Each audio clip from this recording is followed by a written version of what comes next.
på vej mod Damp. Og hvad er Damp? Damp er et tysk ferieresort med en tilhørende marina, der ligger ud til Østersøen. Sascha, hun har været der som barn, og hun vil gerne genbesøge stedet. Og så har vi en vigtig mission.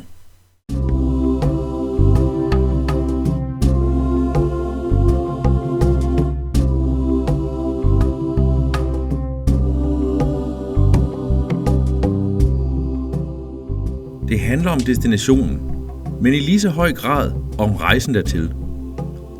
Det handler om at udnytte båden mest muligt, men samtidig også have tid til at fordybe sig. Det handler om de øjeblikke, man ikke vil glemme, og så selvfølgelig de øjeblikke, man godt vil glemme. Det her er På tur med Klan. Vi er ankommet i Damp. Damp er en turistby med badeland. Altså en slags LaLandia, der ligger ud til en havn. Jeg har været her for over 20 års tid siden, da det var helt nyt som barn. Og nu er vi kommet tilbage, eller jeg er kommet tilbage hertil, fordi jeg tænker, at Klaas godt kunne tænke sig en dag i et badeland. Og vi skal jo også lige have fikset den årlige minigolfturnering. Damp er en ikke særlig velbesøgt havn af danskere. Der er i hvert fald ganske få danskere i havnen, som jeg ser det. Det er også en turistby, eller Østerhurup med et stort badeland til. Men Klaas får en dag, og jeg får lov til at se nogle barndomsminder. Jeg synes, det var monsterstort dengang, men der var jeg også monsterlille i forhold til stedet. Så det bliver lidt spændende. Så vi bruger faktisk 2 dage her, og det eneste, jeg har lavet i dag, efter vi er kommet sejlende hertil, det er, at jeg har vasket tøj til den helt store guldmedalje. Så hele vejen rundt på båden lige nu, der hænger ikke andet end vasketøj til tørre. Men jeg tænker, enten så tørrer det, inden vi går i seng, eller så hænger det natten over, og så i morgen formiddag, så når det at tørre færdigt. Så vi er et vaskeægte tørrestativ lige nu. Jeg havde egentlig ikke regnet med, at jeg skulle til den her havn, fordi da jeg i løbet af vinteren lavede lidt research på, hvad for nogle havne der var langs nordkysten her, jamen så kom den her frem, ikke? Og man kunne se, det var sådan et, normalt når jeg kan sige det, så kalder jeg det sådan et Tivoli-land, ikke? Altså et feriecenter og sådan noget, ikke? Men så sagde Sascha, at hun havde nogle minder om det, og så er vi sejlet hen, ikke? Og på en eller anden måde, det er egentlig meget hyggeligt, fordi hernede ved, altså vi er trukket lidt tilbage havnen, ikke? Der, altså lige heroppe, der går der 1 milliard af de her feriegæster. Men vi er sådan lidt trukket tilbage, og de må ikke gå på broen. Så det er sådan set egentlig okay. Forholdene, det er lækre, og så tror jeg bare, at vi vil gå og tuller lidt, uden at en, at skulle tænke over sådan de helt store ting. Det er klart, der er ikke de store, helt store oplevelser her, ikke? Men nu får vi lov til at være feriegæster sådan lidt a la charter. Og det tror jeg, det skal nok blive hyggeligt. Jeg glæder mig i hvert fald til en afslapningsdag i morgen. Og så glæder jeg mig selvfølgelig også til at nakke Klaas for hårdt i minigolf. You wish. Det kommer til at ske. Mm-hmm. Så er vi nået til årets klanmesterskab i minigolf. Jeg har vundet de sidste 3 år, og jeg regner så sandelig også med at vinde i år igen. Jeg vil benytte mig af alle trick. Jeg vil snyde. Jeg vil sparke over skinnebenet. Jeg vil brække fingrene på de andre folk, og jeg vil stikke øjnene ud på dem. Jeg tænker, I har ikke en chance. Du dødsens.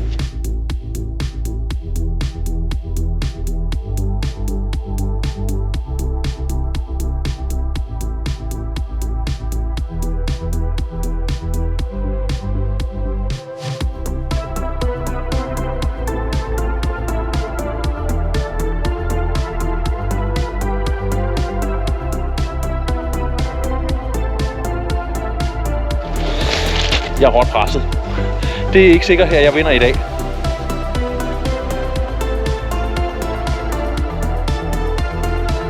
Far har 32, jeg har 30, og mor har 26.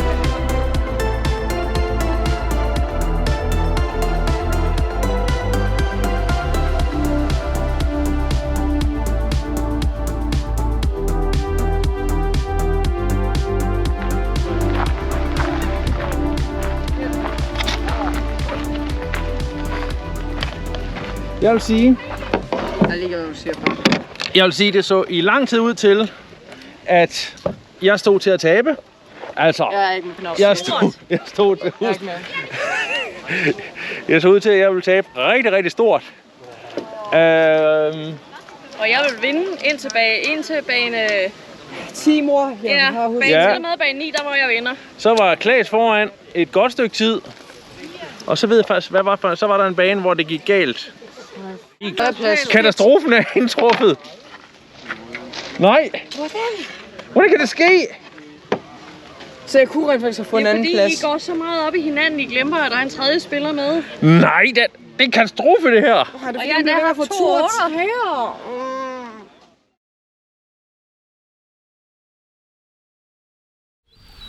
Skulle man være blæst inde nogle dage, så er Damp det perfekte sted, hvis man har børn. Der er alt fra bowling, minigolf, klatrevæg, gode restauranter, wellness og et par badeland, man kan vælge imellem. Udover stranden her, som er ret god. Det vi hører i baggrunden lige nu, det er faktisk børnediskotek, så der er flere aftener hver uge. Så Damp, den kan et eller andet, hvis det er nogle dårlige vejrsdage.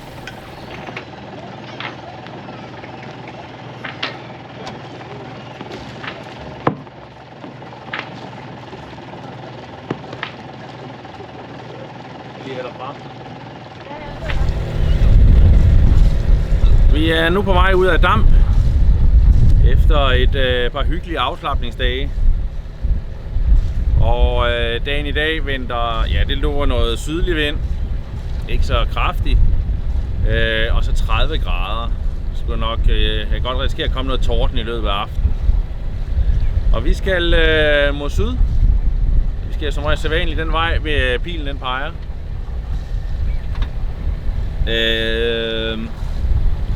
Men det ser sådan set fint ud, så det bliver noget med sejl og kryds. I hvert fald et stykke af vejen. Og så er destinationen, det er jo Kiel. Så må vi se, hvad Kiel har at byde på. Den har sikkert et eller andet.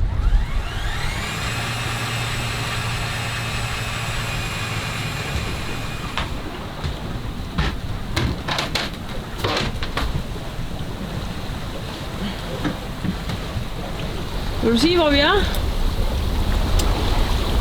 Jeg ved det faktisk ikke rigtigt. Nå. Og jeg tror, vi er på vej. Herinde der ligger Kiel. Så det må vel være noget, der hedder Kiel og Fjorden. Og vinden den er... Ja, det er lidt uheldigt, for i dag der er vinden den er fra syd af. Og det er selvfølgelig lige den vej, vi skal. Ja, nu tager vi lige det sidste stykke her fra sejl. Mens vi kan. Det er jo dejligt at være herude på vandet. Det er en af de første dage, hvor man kunne sejle i shorts og t-shirt. Det er noget med at udnytte det. Jeg tror, der er mere behageligt herude på vandet, end derinde i land. Der er masser at se på. Masser af skibe. Jeg kan lige sejle forbi et lille felt af... Og det er laserjoller, der ligger lige herovre.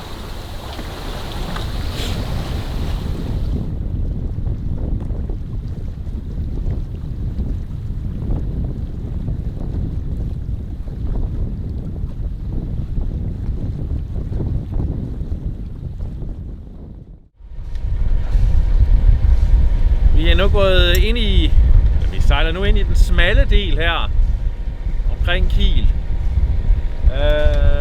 Det første stykke, der er ret bredt. Der er masser af aktiviteter, så der sejlede vi bare for kryds. Tak. Et godt stykke ind. Hvis nu, at der havde været vestenvind, så havde den kommet herfra, og så havde vi sagtens skulle sejle for sejl næsten hele vejen ind. Men at ligge og krydse i det her relativt smalle farvand, det gider jeg simpelthen ikke. Der er ret meget trafik, både fra andre løsbåde, men også de store skibe, der kommer fra, ja, både fra Kielerkanalen, men også bare generelt fra Kiel. Så vi tøffer stille og roligt inden for motor. Der er lidt modstrøm, og selvfølgelig også modvind, så får lidt ekstra på maskinen. Der er flere løsbådehavne i Kiel. Vi vil gerne ligge tæt på centrum, men samtidig også have en rolig havn, og derfor vælger vi den gamle olympiske havn, som her er markeret med en nål. Vi kunne også have valgt at komme lidt tættere på centrum ved at ligge ved en af broerne på promenaden, men de pladser virkede noget uroligt, når de store skibe sejlede forbi. Til sidst skulle vi have valgt at ligge på den østlige side, men der synes vi, der var for langt til centrum. Og vi ligger nu meget godt herinde med første parket til den travle fjord.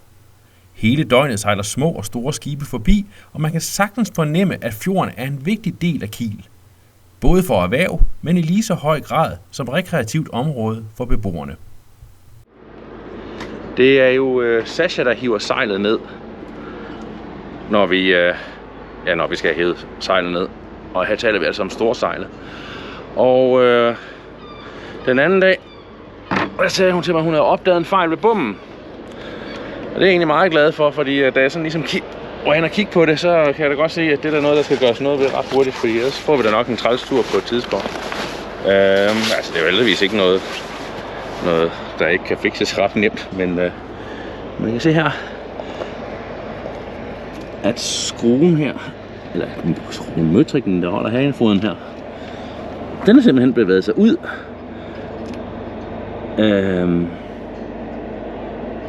Og så den skal jeg lige have spændt igen. Ja, det er mærkeligt, at den har gjort det. Det kan jeg ikke lige finde ud af, hvorfor den er løsnet sig. Det får jeg lige fikset.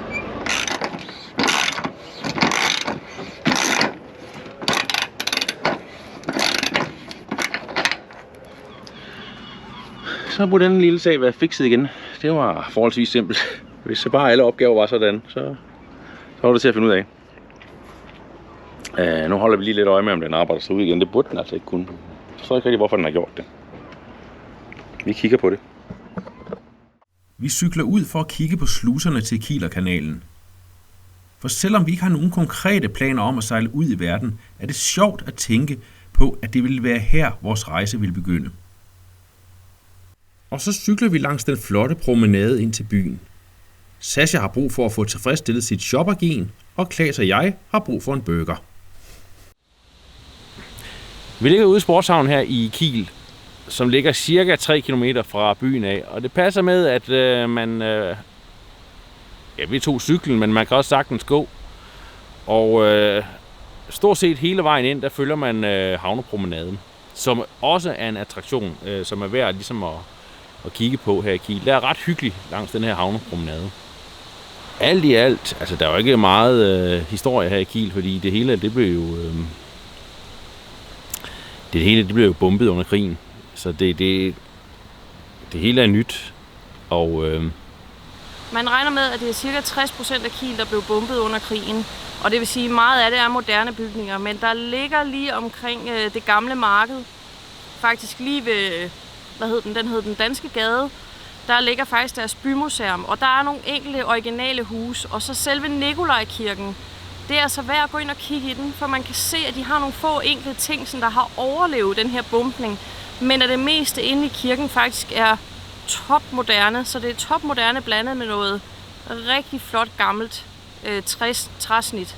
Så der kan man altså godt se, at den her by, den blev ramt under krigen. Efter et par hyggelige dage i Kiel, kan jeg mærke, at jeg er ved at blive rastløs. Jeg fornemmer også, at Sascha er ved at have fyldt den sidste stueplads op med tøj fra Kiels butikker. Vi kan se, at vinden vil blive forholdsvis kraftig i løbet af formiddagen, så endnu en gang må vi tidligt op.